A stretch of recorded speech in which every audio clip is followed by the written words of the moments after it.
రెండు తెలుగు రాష్ట్రాల్లో ప్రణయ్ అమృత కేసు సంచలనంగా మారింది. అప్పటికి నుంచి ఇప్పటి వరకు కూడా పోలీసులు సుదీర్ఘమైన విచారణ కొనసాగించారు. దీంట్లో ప్రధానంగా కూడా 1600 పేజెస్ వరకు కూడా దీంట్లో ఫైల్ చేయడం అయితే జరిగింది. మనతో పాటు అప్పటి డిఎస్పీ శ్రీనివాస్ మిర్యాలగూడకు సంబంధించిన వ్యక్తి ఉన్నారు. హలో సార్, దీని ప్రకారం చూస్తే గ్రౌండ్ లెవెల్లో కూడా మీరు ఇన్వెస్టిగేషన్ చూశారు. దీని ప్రకారంలో ప్రధానంగా ఎప్పుడైతే హత్య జరిగిందో పోలీసులకు ఇన్ఫర్మేషన్ ఎలా వచ్చింది? మీరు కళ్ళతో ఇదంతా కూడా పకడ్బందీగా కూడా అధికారులను భయప్రాంతులకు గురి చేసే ప్రయత్నం కూడా చేశారు. మిమ్మల్ని కోర్టులో కూడా క్రాస్ క్వశ్చనింగ్ కూడా చేశారు. ఏం చెప్తారు? తేదీ 14/9/2018 మధ్యాహ్నం 1:30 మిర్యాలగూడ పట్టణంలో ఉన్నటువంటి జ్యోతి హాస్పిటల్లో ప్రణయ్ని వెనుక నుంచి ఒక అగాంతకుడు వెనుక నుంచి 2 సార్లు కత్తితో నరికి చంపాడనే ఇన్ఫర్మేషన్ని మాకు ఫోన్ ద్వారా తెలియజేయడం. వెంటనే మేము అక్కడ సుధీర్ ఎస్ఐ కూడా ఉన్నాడు, అక్కడ 1 టౌన్ ఎస్ఐ అతను మిర్యాలగూడ, అతను అక్కడ చేరుకొని వెంటనే మాకు సమాచారం చేయడం జరిగింది. 2:15 వరకు మేము స్పాట్కి వెళ్ళడం జరిగింది. వెంటనే వెళ్ళి అక్కడ అంతా కూడా సేఫ్ గార్డు చేయడం జరిగింది, సీన్ ఆఫ్ అఫెన్స్ని. ముఖ్యంగా అక్కడ ఎవరైతే ప్రణయ్ మీద అక్కడ విచారణ చేసినప్పుడు వీళ్ళు హాస్పిటల్ నుంచి తిరిగి వస్తున్న సమయంలో అమ్మాయి అమృత ప్రెగ్నెంట్ కావడం, జ్యోతి హాస్పిటల్లో డాక్టర్ జ్యోతి దగ్గర ట్రీట్మెంట్ తీసుకొని వస్తున్న క్రమంలో వెనుక నుంచి ఈ సుభాష్ శర్మ కత్తితోటి, విచర్స్ కత్తి, అది కత్తితోటి 2 సార్లు కొట్టడం జరిగింది. కింద పడ్డ తర్వాత ఇంకొకసారి కూడా నరికి కత్తి అక్కడ పడేసి పారిపోవడం జరిగింది. ఆ ఇన్ఫర్మేషన్ సుధీర్ ఎస్ఐ గారి ద్వారా రాగానే మేము అక్కడికి మొదటిగా చేరుకోవడం జరిగింది. ప్రధానంగా చూసుకుంటే కూడా మిమ్మల్ని కోర్టులో కూడా క్రాస్ క్వశ్చనింగ్ ఎగ్జామిన్ చేయడం జరిగింది. ఇవన్నీ ఎలా ఎదుర్కొన్నారు? ఒకవైపు డిఫెన్స్ లాయర్సే కానీ జడ్జిలను కూడా భయప్రాంతులకు గురి చేసి, అంటే దీంట్లో చాలా కాంపోనెంట్స్ కానీ ఎలిమెంట్స్ కనిపిస్తున్నాయి. ఒకటి పరువు హత్య, అదే కాకుండా కాంట్రాక్ట్ కిల్లింగ్, ఇవన్నీ కూడా చాలా ఉన్నాయి. ఎలా ఫేస్ చేస్తారు? ఈ అఫెన్స్ జరిగిన 14/9/2018 అఫెన్స్ జరిగింది. దీంట్లో అఫెన్స్ జరిగిన దగ్గర నుంచి కూడా ప్రతి ఒక్క సాక్ష్యాన్ని, అంటే ఈ నేరాన్ని అంటే సాక్ష్యాల ద్వారా మేము కోర్టులో ప్రవేశపెట్టి నిందితులకి శిక్ష వేయించాల్సిన బాధ్యత ఇన్వెస్టిగేషన్ ఆఫీసర్గా ఉంటుంది. ఇది SC/ST కేసు కావడంతో ఇన్వెస్టిగేషన్ ఆఫీసర్గా నేను అప్పుడు డిఎస్పీ కాబట్టి లోకల్లో నన్ను అక్కడ ఎస్పీ గారు నియమించడం జరిగింది. రంగనాథ్ ఎస్పీ గారు ఇన్వెస్టిగేషన్ ఆఫీసర్గా.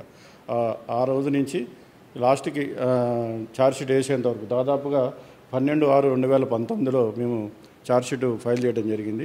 దాంట్లో ఏ ఒక్క సాక్ష్యాన్ని వదిలిపెట్టకుండా ఈ నేరాన్ని రుజువు చేయడానికి సంబంధించినటువంటి ప్రతి ఒక్క సాక్ష్యాన్ని, అంటే అమ్మాయి చదువు హై స్కూల్ నుంచి తర్వాత అమ్మాయి మ్యారేజ్ చేసుకున్నంత వరకు, వీళ్ళిద్దరూ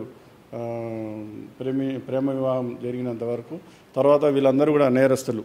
మారుతిరావు అమ్మాయి తనకి అభిష్టానికి వ్యతిరేకంగా అమృత లవ్ మ్యారేజ్ చేసుకోవడం, అప్పటి నుంచి తర్వాత మారుతిరావు ఏ విధంగా ఈ హత్యకి ప్లాన్ చేయడం జరిగింది, అదేవిధంగా మిగతా హంతకులలో రోల్ ఏంటది, ఎవరెవరు ఏ రోలు పోషించారు అనేది మొత్తం 8 మంది దీంట్లో ఉన్నారు ఎక్కిజుడు.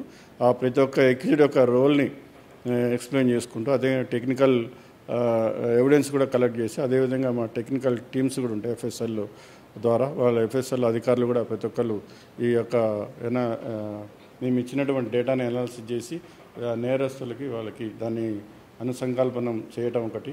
తర్వాత మిగతా ఇన్వెస్టిగేషన్ ఆఫీసర్స్ కూడా చాలామంది, మా సిఐలు కూడా చాలామంది దీంట్లో నిమగ్నం కావటం. తర్వాత ఎప్పటికప్పుడు కూడా మా యొక్క ఎస్పీ గారు రంగనాథ్ సారు ప్రతి ఒక్క విషయాన్ని కూడా ఎప్పటికప్పుడు మమ్మల్ని గైడ్ చేసుకుంటూ ముందుకు తీసుకుపోవడం జరిగింది. దాదాపుగా 1600 పేజీల ఛార్జ్షీట్, అంటే ఏ సాక్ష్యాన్ని కూడా వదిలిపెట్టకుండా మేము కోర్టులో ఫైల్ చేయడం జరిగింది. తర్వాత ఇప్పుడు పీపీ గారు కూడా దర్శన్ నరసింహ పీపీ గారు కూడా ఈ యొక్క సాక్ష్యాలని కోర్టులో ప్రవేశపెట్టి వారితోటి ఈ సాక్ష్యాల్ని తగు విధంగా చెప్పించి ప్రతి ఒక్క వాదోపవాదాలను కూడా, అదేవిధంగా చాలామంది క్రాస్ ఎగ్జామిన్ కూడా మమ్మల్ని చేయడం జరిగింది. దాదాపుగా 7 రోజులు నేను కోర్టుకి అటెండ్ కావడం జరిగింది హైదరాబాద్ నుంచి.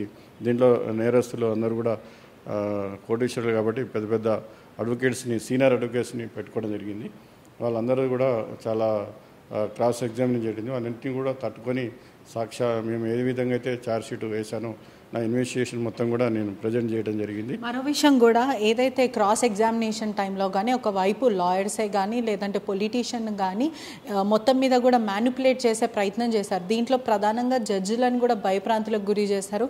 ఇన్వెస్టిగేషన్ ఆఫీసర్స్ మీరైనా సరే లేకపోతే రంగనాథ్ గారు అయినా సరే మీ అందరినీ కూడా భయప్రాంతులకు గురి చేసి దీని తీవ్రతను తగ్గించే ప్రయత్నం చేశారనేది ఒక వార్త. ఏం చెప్తారు? అంటే ఇది జడ్జిల్ని ప్రభావితం చేయటం, భయభ్రాంతులకు గురి చేయటం అనేది అది ఎట్టి పరిస్థితుల్లో జరగదు. ఈ కేసే కాదు, ఏ కేసులో కూడా ఆ సిస్టమ్ అనేది మన దగ్గర లేదు. సరే, ఇన్వెస్టిగేటింగ్ ఆఫీసర్గా మేము ఏదైతే ఉన్నామో, మేము సివిల్ ఎంప్లాయీస్ కాబట్టి, పోలీస్ డిపార్ట్మెంట్ కాబట్టి అనేక రకాలుగా నేరస్తులు, ఇదే కేసు కాదు ఏ కేసులో కూడా నేరస్తులు ఇన్వెస్టిగేషన్ పక్కదోవ పట్టడానికి పోలీసు అధికారుల మీద వారికి ఉన్నటువంటి అనేక ధనమైన రాజకీయ కానీ ఇతర పలుకుడుని ఉపయోగించడానికి ప్రయత్నం చేయడం అనేది జరుగుతుంది. వాటిని అన్నింటినీ కూడా వెరవకుండా ఇది చాలా ప్రెస్టేజ్గా తీసుకొని మేము కేసులో ప్రతి ఒక్క సాక్ష్యాన్ని కూడా తీసుకొచ్చి మేము ఈ కేసుని ఎట్లయినా మా మీద వాళ్ళు ప్రణయ్ కుటుంబ సభ్యులు అదేవిధంగా అమృత మా మీద ఒక నమ్మకాన్ని పెట్టుకున్నారు. వాళ్ళు చట్ట ప్రకారంగా శిక్ష వేయించాలని ఆ నమ్మకాన్ని మేము నిజం చేయడానికి ఎవరు కూడా బెదరకుండా ఇన్వెస్టిగేషన్ కంప్లీట్ చేసి వాళ్ళకి శిక్ష పడే విధంగా చేయడం జరిగింది. ఈ హత్య పరువు హానర్ కిల్లింగ్ జరగక ముందు కూడా క్లియర్గా చూస్తే కూడా మీరు పిలిచారు, మారుతీరావుని కౌన్సిలింగ్ ఇవ్వడం జరిగింది, దాని గురించి విచారించారంటే ఏం జరుగుతుంది అని గతంలో హైడ్రా కమిషనర్ ఇప్పుడు రంగనాథ్ గారు అప్పుడు మాట్లాడడం కూడా జరిగింది. అప్పుడు మీరు ఏమాత్రం మీరు సెన్స్ చేయలేకపోయారా? ఎటువంటి అయితే గందరగోళాలు జరుగుతున్నాయి, ఇటువంటి హత్య జరుగుతుందని మీరు ఏమాత్రం ఊహించలేదా? మారుతీరావు అభిష్టానికి వ్యతిరేకంగా అమృత మ్యారేజ్ చేసుకున్నదో వేరే కులస్తులని, దాంతో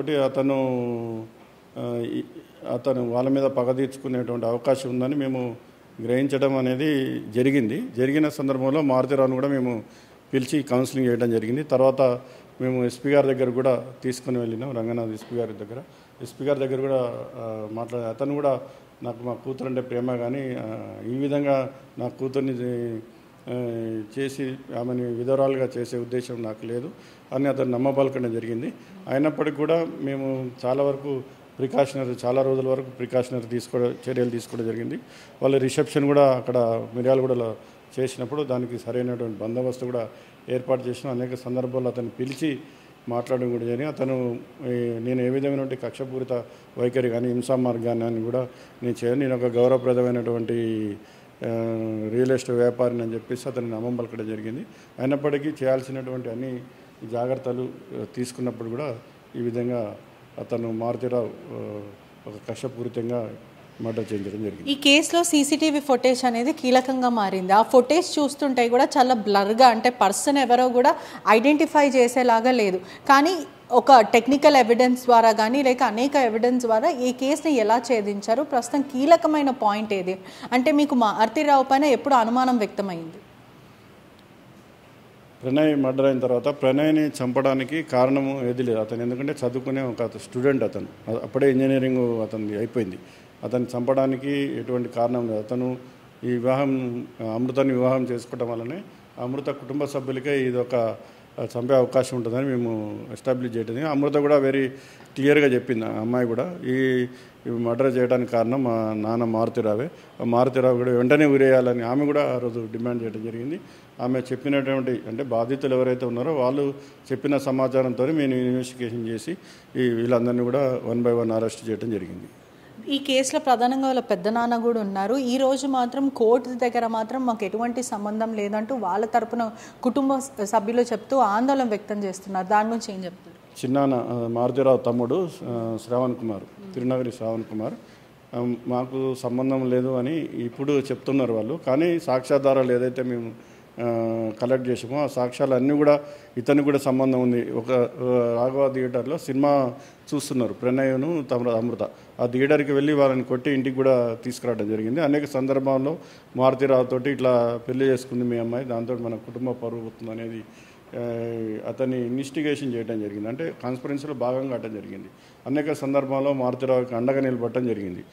కాబట్టి ఈ సాక్ష్యాలన్నీ కూడా అతని మీద కూడా నేరాన్ని నిరూపిస్తున్నాయి. కాబట్టి అతను కూడా దీంట్లో ఉన్నాడని మేము భావించి ఛార్జ్షీట్ వేయడం జరిగింది. సుభాష్ శర్మతో పాటు మరికొందరు నేరస్తులు కూడా ఉన్నారు, పూర్తిగా డేంజరస్ అని కూడా తెలుస్తుంది. వీళ్ళందరినీ కూడా ఇంటరాగేషన్ చేసే సమయంలో ఎటువంటివి వెల్లడించారు, ఏం చెప్పారు? ముఖ్యంగా సుభాష్ శర్మ, తర్వాత అబ్దుల్ బారీ, A4, A3 అస్గర్ అలీ, వీళ్ళందరూ కూడా నోటోరియస్.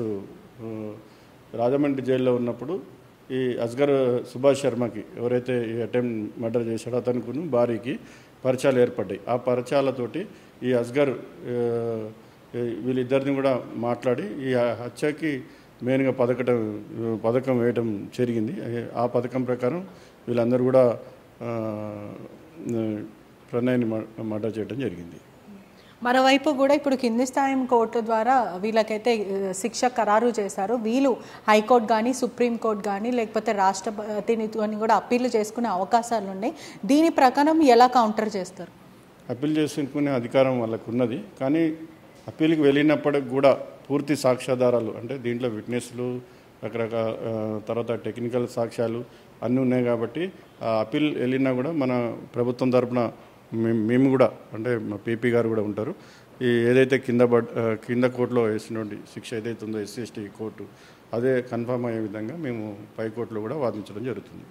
తెలంగాణ రాష్ట్ర ప్రభుత్వం దీన్ని చాలా ప్రెస్టేజ్గా ఈ కేసుని తీసుకుంది. ఏదైతే హానర్ కిల్లింగ్స్ అనేవి జరగకూడదు అంటూ పోలీసులు చేసిన కృషికి కూడా ఇప్పుడు అందరూ కూడా సూపర్ పోలీస్ అంటూ చెప్పుకొని వస్తున్నారు. చాలా ఛాలెంజింగ్ అనిపించిందా మీ కెరియర్లో ఇటువంటి కేసు? ఎటువంటివి ప్రోన్స్ అండ్ కాన్స్ కూడా ఉంటాయి ఖచ్చితంగా, ఏమనిపించింది? తప్పకుండా ఒక సీనియర్ పోలీసు అధికారిగా ఇది నా యొక్క సామాజిక బాధ్యత కూడా నేను ఫీల్ ఒక పౌరుని, సమాజంలో ఒక పౌరుని, పోలీస్ తర్వాత అయినా నేను. అయితే ఈ సమాజంలో ఇటువంటి పరువు హత్యలు ఏవైతే జరిగినాయో దాన్ని ఖండించాల్సిన బాధ్యత, అటువంటి సంఘటనలు జరగకుండా చూడాల్సిన బాధ్యత ప్రతి పౌరుని యొక్క విధి. ప్రజాస్వామ్య ఉన్నటువంటి అందరు కూడా బాధ్యత అది. కాబట్టి ఆ బాధ్యతతో పరంగా నేను అక్కడ ఒక పోలీస్ అధికారిగా నేను మిర్యాలగూడలో ఉన్నా కాబట్టి ఈ కేసు ఇన్వెస్టిగేషన్ ఆఫీసర్ కాబట్టి మొత్తాన్ని మేము ఒక ప్రతిష్టాత్మకంగా తీసుకొని ఇటువంటి నేరాలకి శిక్ష ద్వారానే అడ్డుకట్టేయాలి అని చెప్పేసి ఈ శిక్ష వేయటంలో మాకు కూడా చాలా ఆనందంగా ఉంది, గర్వంగా ఉంది. ఒక పరీక్షా సమయం మాకు ఇది. ఈ మర్డర్ కేసు అనేది ఒక పరీక్షా సమయం. ఆ పరీక్షను మేము ఫలప్రదంగా అనేక ఒడిదొడుకులు ఎదుర్కొని మేము గెలవడం జరిగింది. మా యొక్క ఫలితానికి ఈరోజు శిక్షనే సాక్ష్యం. కులం పేరుతో విర్రవీగిపోయే వాళ్ళకి ఇది ఒక చెంపదెబ్బ సమాధానమైనా చెప్పొచ్చు. ఎవరైనా సరే తప్పు చేసిన వాళ్ళు చట్టం దృష్టిలో ఎవరైనా సరే వాళ్ళకి శిక్ష పక్కాగా పడుతుందనే దానికి ఇది ఒక నిదర్శనం. ఎవరైనా సరే కుల హత్యలు కానీ లేకపోతే ఇంటర్ క్యాస్ట్ మ్యారేజ్ చేసుకోవడం తప్పు అంటూ మాట్లాడే వాళ్ళకి వ్యవస్థలో ఖచ్చితంగా చేంజ్ రావాలి, సొసైటీలో ప్రతిదీ నార్మలైజ్ అవ్వాలంటూ పోలీసులు చేసిన కృషికి వాళ్ళందరూ సూపర్ పోలీస్ అని చెప్తున్నారు. ఒకవైపు నేరస్తులు బాగా మాటుకంటే చూసుకుంటే కూడా పోలీసులను భయభ్రాంతులకు గురి చేసే పరిస్థితి కూడా ఉండే అనుకుంటూ చెప్పుకుంటూ వస్తున్నారు. కానీ ఈ రోజు మాత్రం శిక్ష అయితే ఖరారైంది, నిందితులకు శిక్ష పడింది. మొత్తం మీద కూడా పూర్తిగా ఇటువంటివి ఎప్పటికీ జరగకూడదు, ఇది ఒక సోషల్ మెసేజ్గా ప్రజలకు వెళ్ళాలంటూ పోలీసులు చెప్తున్న పరిస్థితి కనిపిస్తుంది. Cameraman విజయ్తో పెట్రిషా reporting, RTV Hyderabad. మరిన్ని వీడియోస్ కోసం ఛానల్ ని సబ్స్క్రైబ్ చేయండి. లేటెస్ట్ అప్డేట్స్ కోసం వాట్సాప్ ఛానల్ ని ఫాలో అవ్వండి. ఆ లింక్ డిస్క్రిప్షన్ లో ఉంది.